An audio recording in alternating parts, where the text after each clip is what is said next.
ಗೊತ್ತಾಗುತ್ತೆ ಅಂತ ಹೇಳಿ. ಇದು ತಾಯಿಯ ಆರೋಗ್ಯದಿಂದ ಏನಾದರೂ ಅಂದರೆ ಕೆಲವೊಂದು ಸಮಸ್ಯೆಗಳಾಗೋದು ಈ ಥರದ್ದೇನಾದರೂ ಪರಿಣಾಮಗಳು ಬೀಳ್ತಾವ? ಖಂಡಿತವಾಗಿ ಬೀರುತ್ತೆ. ತಾಯಿಯ ಒಂದು ಆಹಾರ ಪದ್ಧತಿ, ಅವಳ ಜೀವನ ಶೈಲಿ, ಅವಳ ಹವ್ಯಾಸಗಳು ನೇರವಾಗಿ ಈ ಜೀನ್ಸ್ಗಳ ಮೇಲೆ ಆ್ಯಕ್ಟ್ ಮಾಡುತ್ತೆ. ಉದಾಹರಣೆಗೆ ಹೇಳಬೇಕು ಅಂತಂದರೆ, ಇತ್ತೀಚಿನ ದಿನದಲ್ಲಿ ಈ ಒಂದು ಹೋಮೋಸೆಕ್ಷುಯಾಲಿಟಿ ಆಗ್ಬೋದು, ಟ್ರಾನ್ಸ್ಜೆಂಡರ್ಗಳಾಗಿರ್ಬೋದು, ಆಂಬಿಗ್ಯಸ್ ಜೆನೆಟಿಲಿಯಾ, ಇಂಟರ್ಸೆಕ್ಸ್ ಅಂತ ಕರಿತೀವಿ, ಇವುಗಳ ಸಂಖ್ಯೆ ಜಾಸ್ತಿ ಆಗ್ತಾ ಇದೆ. ಮೊದಲಿಗಿಂತ ಇದನ್ನು ನಾವು ಲೆಸ್ಬಿಯನ್ಸು, ಗೇಗಳನ್ನ ನೀವು ನೋಡಿರ್ಬೋದು, ಅವರದೇ ಒಂದು ರೆವಲ್ಯೂಷನ್ನು. ನಾವು ಮನುಷ್ಯರು, ನಾವು ಏಕೆ ಬದುಕಬಾರ್ದು ಬೇರೆಯವ್ರ ಥರ ಅಂತೆಲ್ಲ ಅಂತಾರಲ್ವಾ.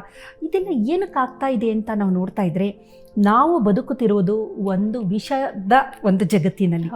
ಸೇವಿಸುವ ಆಹಾರ ಆಗ್ಬೋದು, ಕುಡಿಯುವ ನೀರಾಗ್ಬೋದು, ಗಾಳಿ ಆಗ್ಬೋದು, ಎಲ್ಲದರಲ್ಲೂ ಎಲ್ಲೋ ಒಂದೊಂದು ವಿಷಕಾರಿ ಪದಾರ್ಥಗಳಿದೆ. ಇವುಗಳನ್ನು ನಾವು ಮ್ಯೂಟಾಜನ್ಗಳಂತ ಕರಿತೀವಿ. ಮ್ಯೂಟಾಜನ್ ಅಂದರೆ ದೇಹದಲ್ಲಿ ನಮ್ಮ DNA ಬದಲಾವಣೆಯನ್ನು ಉಂಟು ಮಾಡುವಂತಹ ರಾಸಾಯನಿಕಗಳು, ಮ್ಯೂಟಾಜೆನ್ಸ್ಗಳು. ಇವು ಮ್ಯೂಟೇಷನ್ನ ಉಂಟು ಮಾಡುತ್ತೆ. ಅದರಲ್ಲೂ ಪ್ರಮುಖವಾಗಿ ಝೀನೋ ಎಸ್ಟ್ರೋಜನ್ ಅಂತ ಒಂದು ರಾಸಾಯನಿಕ ಗುಂಪುಗಳಿದೆ.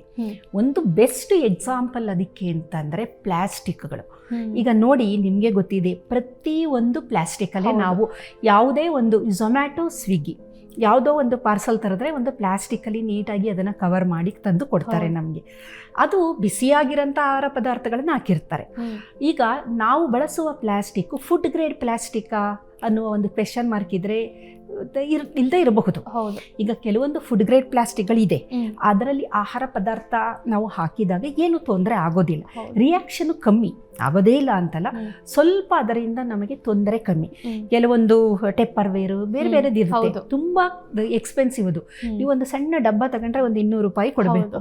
ಅದೇ ಒಂದು 10 ರೂಪಾಯಿಗೆ ನಿಮ್ಗೊಂದು ಡಬ್ಬ ಸಿಕ್ಬಿಡುತ್ತೆ ಪ್ಲಾಸ್ಟಿಕ್, ಅದೇ ಥರದ್ದು ಇರೋಂಥದ್ದು. ಆದರೆ ಇಂಥ ಒಂದು ಫುಡ್ ಗ್ರೇಡ್ ಅಲ್ಲದೇ ಇದ್ದ ಪ್ಲಾಸ್ಟಿಕ್ನ ನಾವು ಬಳಕೆ ಮಾಡಿದಾಗ ಏನಾಗುತ್ತೆ, ಪ್ಲಾಸ್ಟಿಕ್ಕಲ್ಲಿ 3 ಮುಖ್ಯ ರಾಸಾಯನಿಕಗಳಿದೆ. ಅದನ್ನು ನಾವು ಝೀನೋ ಎಸ್ಟ್ರೋಜನ್ಗಳಾಗಿ ಅದು ಕೆಲಸ ಮಾಡುತ್ತೆ. ಝೀನೋ ಎಸ್ಟ್ರೋಜನ್ ಅಂದರೆ ಆ ರಾಸಾಯನಿಕಗಳು ನಮ್ಮ ದೇಹದ ಒಳಗೆ ಹೋದಾಗ ಹೆಂಗಸಿನ ಹಾರ್ಮೋನ್ ಥರ ಕೆಲಸ ಮಾಡುತ್ತೆ.